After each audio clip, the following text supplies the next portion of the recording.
საემ ევროპულ სასამართლოში ადმინისტრაციული საჩივარი გააგზავნა საუბარია 2024 წლის ნოემბერ-დეკემბრის აქციის დროს სამართალდამცავი უწყებების წარმომადგენლების მიერ დემონსტრანტების მიმართ არასათანადო მოპყრობაზე.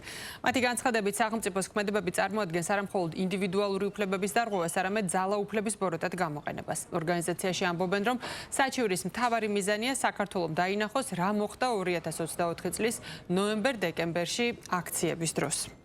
კიცებულებებით დასტურდება, რომ აქციების დარბევა არ იყო ერთეული შეცდომა ან ცუდად ჩატარებული ოპერაცია.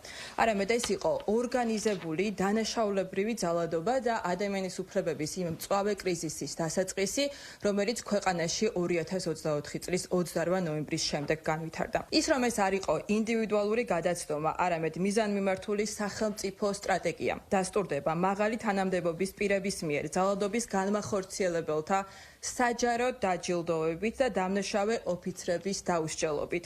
მიუხედავად იმისა, რომ მეთაურის პასუხისმგებლობის საკითხი გამოკვეთილია ასევე გაეროს 6 სპეციალური მომხსენებლის შეფასებაშიც. მიმართონეს მათი უფლება არის ჩვენ რამდენიმე ასეთი გულში ჯიღისცემით სარჩელის მიმართვა ვნახეთ, ყველგან დამარცხდნენ საქართველოს სახელმწიფოსთან ისინი, ვინც უცხოელების ზურგით ცდილობდნენ სააკაშვილის საქმეზე, მელიას საქმეზე, გვარამიას საქმეზე, რუსთავიორის საქმეზე, სხვა მილიონ საქმეზე იმის თქმას თითქოს საქართველოს სახელმწიფო იქცეოდა რაიმე სახით კონვენციის მიღმა და ყველგან დამარცხდნენ. უბრალოდ იმდენი ქართველობაც არ ყოფნით მე ამ ხალხს რომ ბოდიში მოიხადონ იმისთვის რომ საქართველოს ცილს წამებდნენ. ბოლოვა და გრანტები მიმდინარე გრანტებთან დაკავშირებით რომ მიემართა დონორებს